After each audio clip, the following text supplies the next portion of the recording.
Bang United NGO તથા art of હાર્ટના સંયુક્ત ઉપક્રમે ગાંધી સોસાયટીના ગાંધી કોમ્યુનિટી હોલ ખાતે હૃદયરોગ અંગેની જાગૃતતાનો કેમ્પ યોજવામાં આવ્યો હતો. આર્ટ ઓફ હાર્ટના ફાઉન્ડર ઝૈનબ કપાસી તથા નિષ્ણાંત હાર્ટ સર્જન ડોક્ટર ટીમ દ્વારા લોકોને હાર્ટ એટેકના લક્ષણો, કાર્ડિયાક અરેસ્ટ, સીપીઆર સહિતની પ્રવૃત્તિની માહિતી પૂરી પાડી જાગૃતતા ફેલાવવામાં આવી હતી. બહોળી સંખ્યામાં લોકોએ આ કાર્યક્રમનો લાભ લીધો હતો. બેંગ યુનાઇટેડ એનજીઓના પ્રમુખ તથા સભ્યોએ સમગ્ર કાર્યક્રમને સફળ બનાવવાની જહેમત ઉઠાવી હતી. કાર્યક્રમની વિસ્તૃત માહિતી આર્ટ ઓફ હાર્ટના ફાઉન્ડર તથા બેંગ યુનાઇટેડ એનજીઓના પ્રમુખે પૂરી પાડી હતી.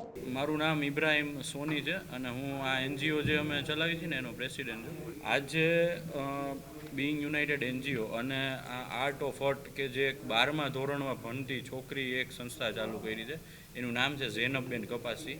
અમે સંયુક્ત ઉપક્રમે એક લોકોમાં સીપીઆર ટ્રેનિંગ અવેરનેસનો પ્રોગ્રામ કર્યો છે કે માણસોને જ્યારે હાર્ટ એટેક આવે તો માણસોને આપણે કઈ રીતે બચાવી શકીએ.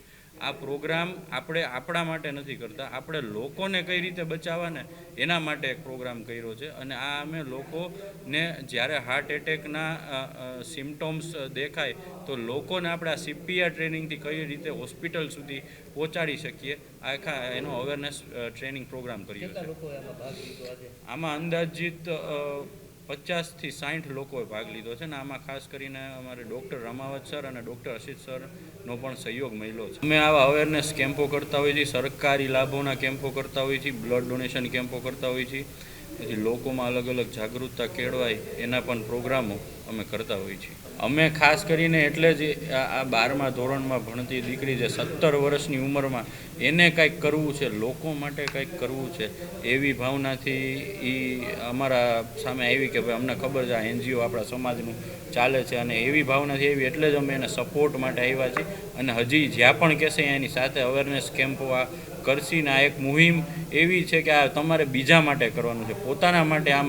પોતાને આનાથી નથી બચાવવાના, પણ તમે બીજાને કઈ રીતે બચાવી શકો.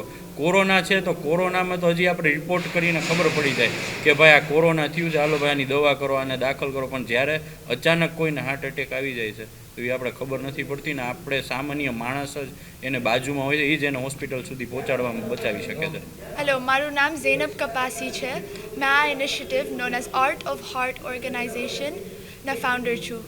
My aim and goal with this initiative એમ છે કે હાર્ટ એટેક શું છે, સડન કાર્ડિયાક અરેસ્ટ શું છે અને જે ત્યારે થાય CPR કાર્ડિયોપલ્મોનરી રેસિસિટેશન બધા કોન્ફિડન્ટલી અને અવેર હોય કેમ પરફોર્મ કરવું. એઝ આફ્ટર કોવિડ આ હાર્ટ એટેક્સના રેટ અને સડન કાર્ડિયાક અરેસ્ટના રેટ ઇન્ક્રીઝ રેપિડલી થયા છે અને આપણે કંઈ કરવું જોઈએ. As a members of a community આપણું રોલ છે કે આપણે આનું કંઈ એક્શન લઈએ. આ અવેરનેસ પ્રોગ્રામ મેં બહરેનમાં શરૂ કીધું છે. આ awareness programme Saudi Arabia, Bahrain, United Kingdom અને ઇન્ડિયામાં જારી છે. સો આજે મેં એમ સમજાયું કે હાર્ટ એટેક શું છે, એના સિમ્ટમ્સ શું છે, આપણે કેમ ખબર પડશે કે આ હાર્ટ એટેક છે, સડન કાર્ડિયાક અરેસ્ટ ક્યારે થાય, એના શું કારણે છે અને શું કરી શકીએ, એનું એક્શન શું છે, મેડિકલ હેલ્પ આવે એના વચમાં દોરાન આપણે શું કરી શકીએ છીએ, જેને CPR કાર્ડિયોપલ્મોનરી રેસિસિટેશન કહેવાય છે. એ ફોર્મ બધાને ખબર હોય છે, કોન્ફિડન્ટલી બધા CPR પરફોર્મ કરવા.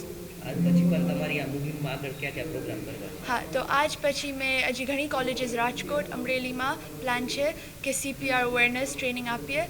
યુનાઇટેડ કિંગડમમાં સ્કૂલ્સમાં, હોસ્પિટલ્સમાં એઝ વેલ એઝ બહરેન અને સાઉદી અરેબિયામાં કમ્યુનિટી સેન્ટર્સમાં આ સેમ પ્રોગ્રામ કરવો છે.